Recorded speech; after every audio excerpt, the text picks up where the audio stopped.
Big bang सिद्धांत ब्रह्मांड की रचना की एक वैज्ञानिक सिद्धांत है। इसमें यह बताने की कोशिश की गई है कि यह ब्रह्मांड कब और कैसे बना। जाने माने वैज्ञानिक स्टीफन हॉकिंग ने इस सिद्धांत को समझाया था। इसके अनुसार करीब 14 अरब साल पहले पूरे भौतिक तत्व और ऊर्जा एक बिंदु में सिमटी हुई थी। फिर इस बिंदु ने फैलना शुरू किया। बिग बैंग बम विस्फोट जैसा विस्फोट नहीं था, बल्कि इसमें प्रारंभिक ब्रह्मांड के कण समूचे अंतरिक्ष में फैल गए और एक दूसरे से दूर भागने लगे।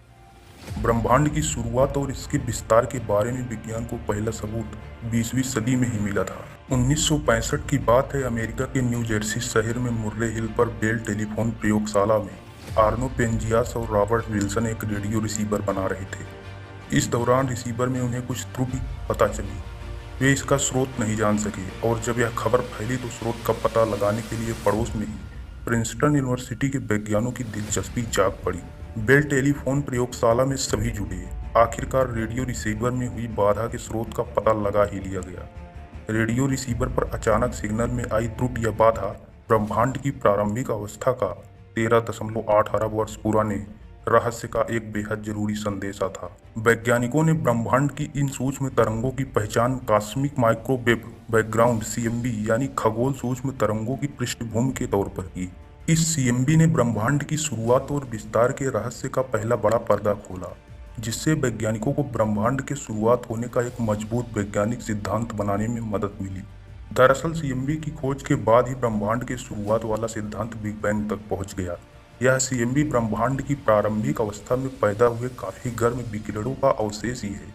सीएमबी का पता लगाने वाली असाधारण खोज के लिए 1978 में पेंजियास और विल्सन को भौतिकी के नोबेल सम्मान से नवाजा गया। हमारा ब्रह्मांड कैसे बना, इस पर कई सारी थ्योरी हैं। सबसे स्थापित थ्योरी बिग बैंग को ब्रह्मांड का शुरुआती चरण मानती है। इसी वक्त ब्रह्मांड एक परमाणु से भी छोटा था। सूक्ष्म बिंदु में करीब 14 अरब साल पहले महाविस्फोट हुआ। इसे ही बिग बैंग कहते हैं। विस्फोट से बिंदु टुकड़े टुकड़े होकर इधर उधर छिटकने लगा। इसी से ब्रह्मांड की शुरुआत हुई। सच्चाई यह भी है कि पूरे ब्रह्मांड के सामने हमारी कोई औकात नहीं। अंतरिक्ष से जब हमारा सूरज भी धूल के कण से छोटा नजर आता है तो वहाँ हमारा वजूद क्या होगा। हमारे चारों तरफ पृथ्वी की तरह करीब 5000 ग्रह हैं। कहीं न कहीं जिंदगी होगी और जरूरी नहीं कि यह हमारी तरह हो। वहाँ बहुत ही प्राथमिक स्तर का जीवन भी हो सकता है। मछली जैसा या हमसे उन्नत प्राणी भी हो सकते हैं। वहीं ब्रह्मांड लगातार फैल रहा है।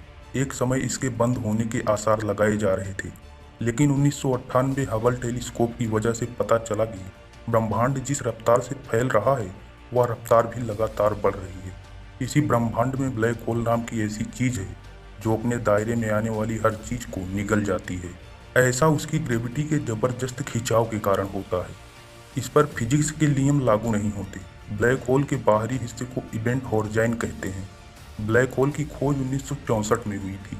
इसे हम अंतरिक्ष में बनी गहरी खाई भी कह सकते हैं। जैसे चादर में छेद, जैसे मौत का कुआं, जैसे कुप्पी की बनावट, जैसे पानी से भरी बाल्टों में हाथों को घुमाकर बनाया गया भंवर।